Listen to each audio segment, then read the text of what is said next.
Assalamualaikum warahmatullahi wabarakatuh. Bismillahirrahmanirrahim. Allahumma sholli ala sayyidina Muhammad wa ala ali sayyidina Muhammad. Perkenalkan, nama saya Ilman Nursamya, NIM 21220877, mahasiswa Sisno Kampus C semester 6. Di sini saya akan memaparkan hasil dari tugas akhir ujian akhir semester mata kuliah Manajemen Risiko Keuangan Syariah. Berikut daftar isi yang akan saya sampaikan. Yang pertama ada pengertian, kedua risiko perbankan syariah, yang ketiga risiko likuiditas, yang keempat risiko operasional, dan yang terakhir ada mitigasi risiko.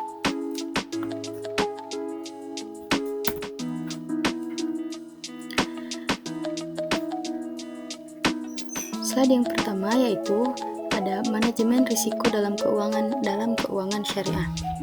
Manajemen risiko dalam keuangan adalah proses identifikasi, analisis, dan pengendalian risiko keuangan yang dapat mempengaruhi keberlangsungan dan keuntungan suatu organisasi.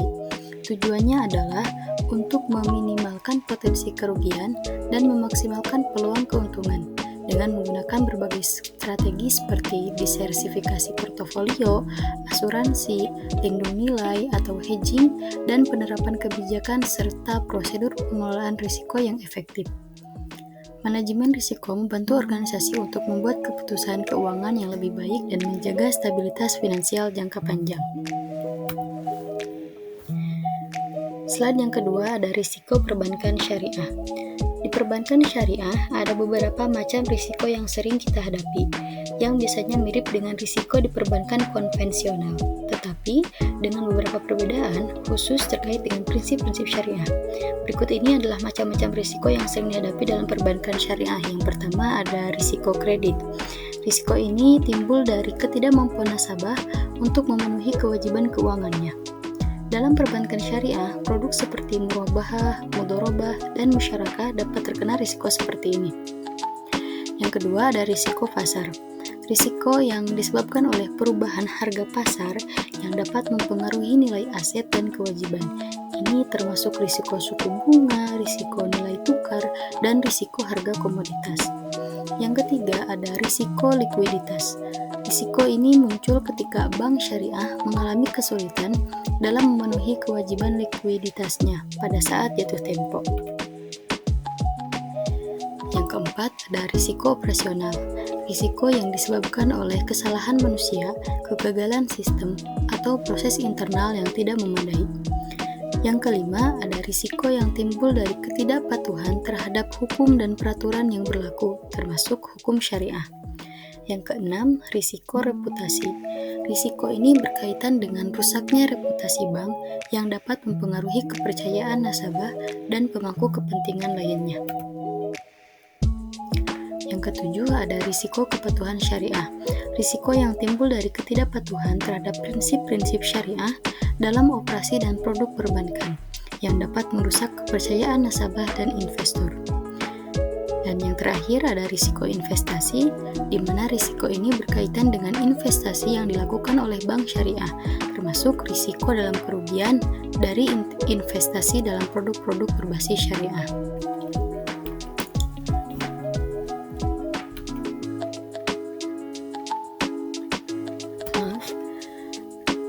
Slide selanjutnya ada risiko likuiditas. Risiko likuiditas adalah risiko suatu perusahaan atau individu tidak mampu memenuhi kewajiban keuangan jangka pendek karena tidak bisa mengubah asetnya menjadi uang tunai.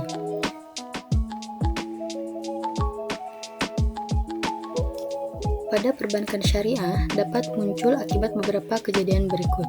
Yang pertama, penarikan dana secara mendadak.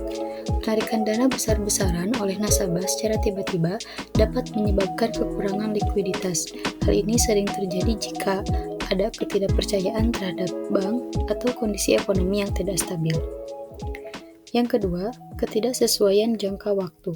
Ketidaksesuaian antara jangka waktu, aset, dan liabilitas bank seperti pembiayaan jangka panjang yang dibiayai oleh dana jangka pendek dapat menimbulkan risiko likuiditas. Jika bank tidak dapat memperpanjang atau mengganti sumber dana jangka pendek, maka bank akan mengalami kekurangan likuiditas.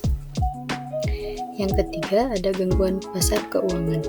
Kondisi pasar keuangan yang tidak stabil seperti krisis keuangan atau perubahan drastis dalam suku bunga dapat mempengaruhi kemampuan bank untuk memperoleh likuiditas dari pasar.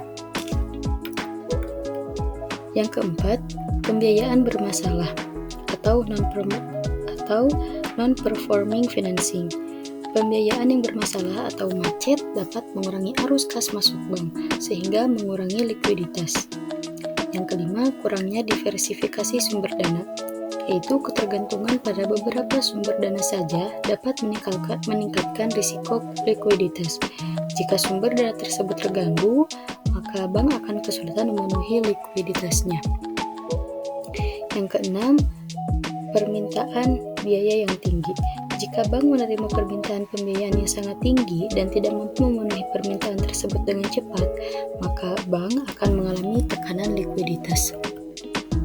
Yang ketujuh, regulasi dan kebijakan pemerintah.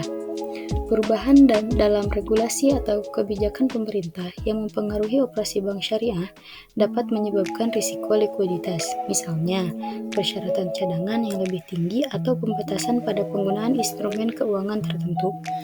Yang kedelapan, ada kerugian operasional. Kerugian yang timbul dari operasi bank seperti kerugian dari transaksi, pembiayaan, atau investasi dapat mengurangi likuiditas bank. Yang kesembilan, ada penurunan nilai.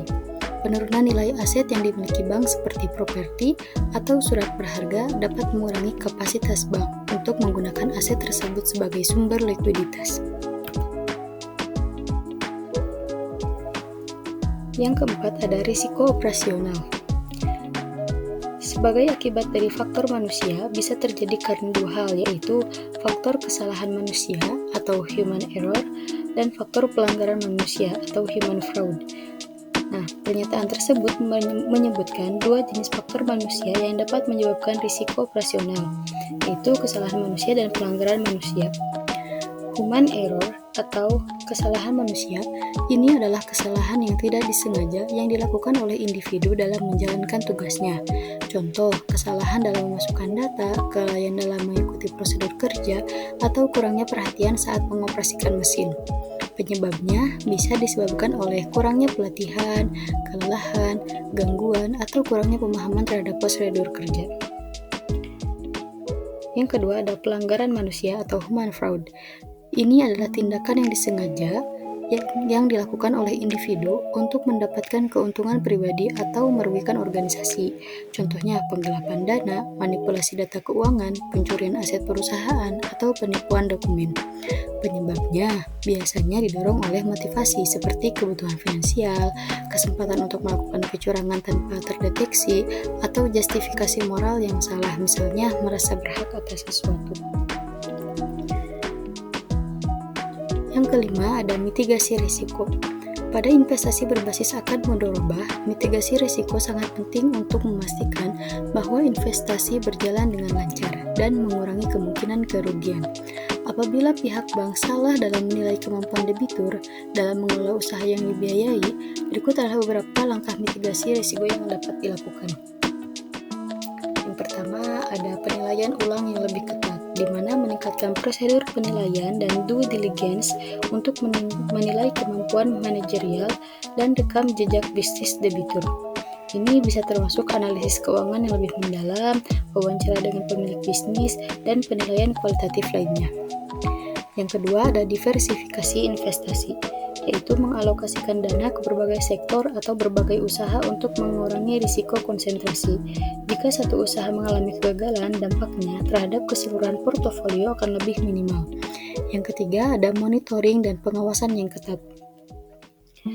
Melakukan monitoring secara berkala terhadap kinerja usaha yang dibiayai, termasuk pengawasan keuangan dan operasional, ini membantu bank untuk segera mendeteksi masalah dan mengambil tindakan korektif lebih awal.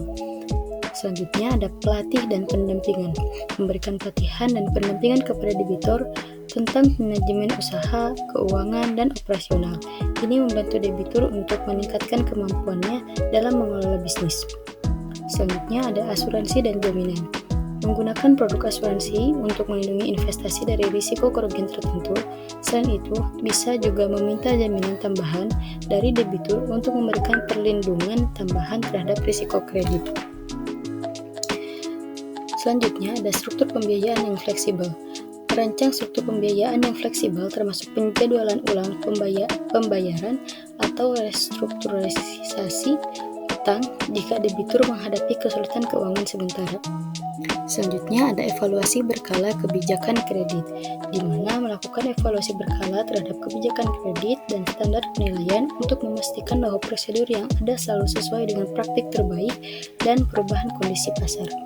Dengan menerapkan langkah-langkah mitigasi risiko ini, bank dapat mengurangi kemungkinan kerugian akibat kesalahan dalam menilai kemampuan debitur dan meningkatkan keberhasilan investasi berbasis akad mudharabah. Mungkin hanya itu saja yang bisa saya sampaikan, kurang lebihnya mohon dimaafkan. Wabillahi taufiq wal hidayah. Wassalamualaikum warahmatullahi wabarakatuh.